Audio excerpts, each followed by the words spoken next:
Welcome to అధిష్టానం TV. ముందుగా బులెటిన్లోని headlines.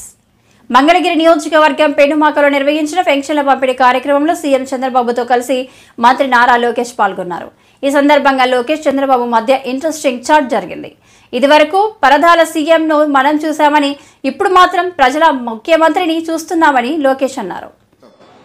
ఇప్పుడు ప్రజల ముఖ్యమంత్రిని మనం చూస్తున్నాం. అధికారులు ఇంకా టైం పడుతుంది అనుకుంటా సార్ సెట్ అయ్యేదానికి. లేదు, సెట్ అయ్యారు. ఇంకా పరదాలు కడుతున్నారు సార్.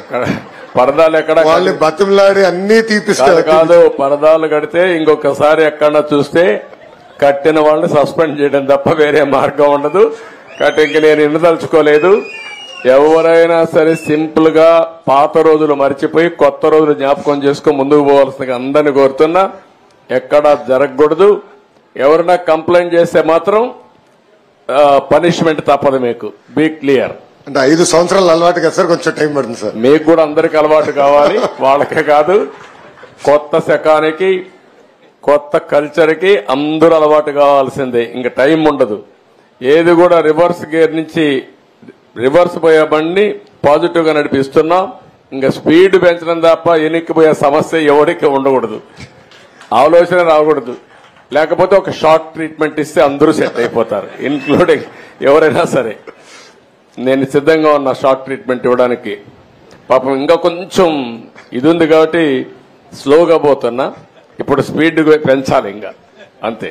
నేను అందుకే చెప్పా 95 ముఖ్యమంత్రిని చూస్తారని. 4.0 95 అది గుర్తుపెట్టుకోవాలి.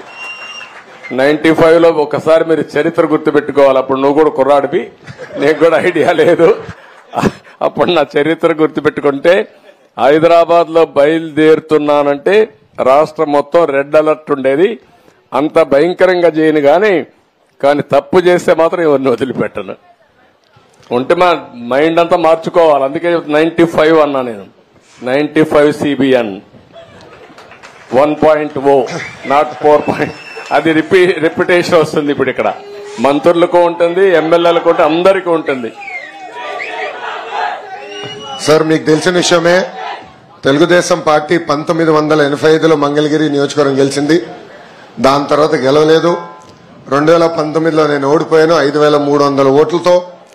కానీ 5 సంవత్సరాలు అనేక సంక్షేమ అభివృద్ధి కార్యక్రమాలు ప్రజలకు అందజేశాం.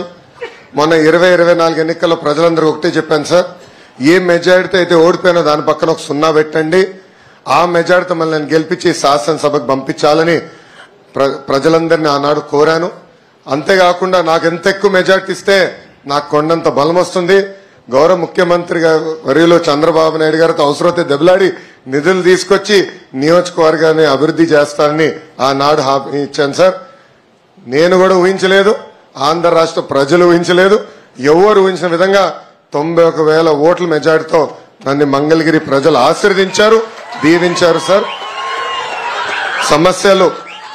సమస్యలు ఉంటాయి సార్. రోడ్లు కానీ, డ్రైన్లు కానీ, పక్కా గృహాలు కానివ్వండి. తమ్ముడు అన్నట్టు దశాబ్దాలుగా మీ దృష్టి కూడా తీసుకొచ్చాం సార్. తరతరాలుగా అంటే 3-4 దశాబ్దాలుగా కొండపోరంబోకని అక్కడ ఇల్లు కట్టుకుని నివసిస్తున్న గ్రామస్తులు అనేక మంది ఉన్నారు. అవన్నీ కూడా రెగ్యులరైజ్ చేయాలని గతంలో మిమ్మల్ని కోరటం జరిగింది. ఇలా అనేక సమస్యలు మంగళగిరి ప్రజలకి ఉన్నాయి.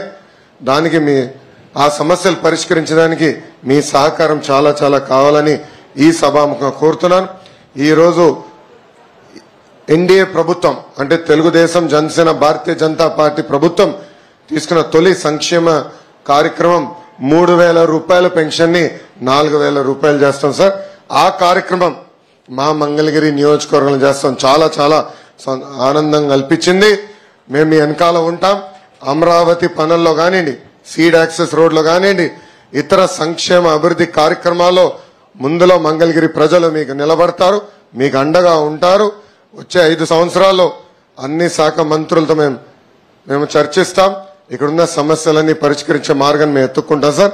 దానికి మీ ఆశీస్సులు ఉండాలని ఈ సభాముఖం మిమ్మల్ని కోరుకుంటూ, నాకు అవకాశం ఇచ్చిన మంగళగిరి ప్రజలందరికీ పేరు పేరున నా హృదయపూర్వక నమస్కారాలు తెలుపుకుంటూ నేను సెలవు తీసుకుంటున్నాను. ఇప్పుడు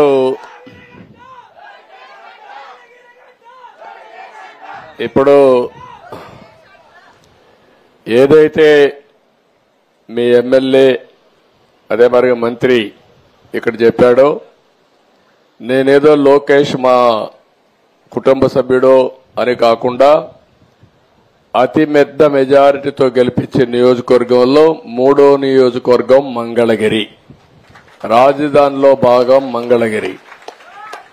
ఈ ప్రాంతంలో ఒకవేళ కానీ మీరు తక్కువ మెజారిటీ గెలిపించుంటే నేను కూడా పెద్దగా పట్టించుకునేవాడిని కాదు, కానీ అతను ఎవరైనా నాకు ఒకటే.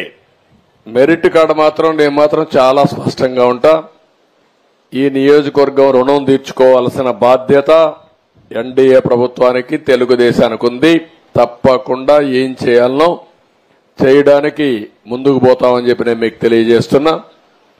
మీరు సిస్టమేటిక్ గా వర్క్లన్నీ ఐడెంటిఫై చేయండి. సమస్యలు 2 రకాలుగా ఉంటాయి. ఒకటి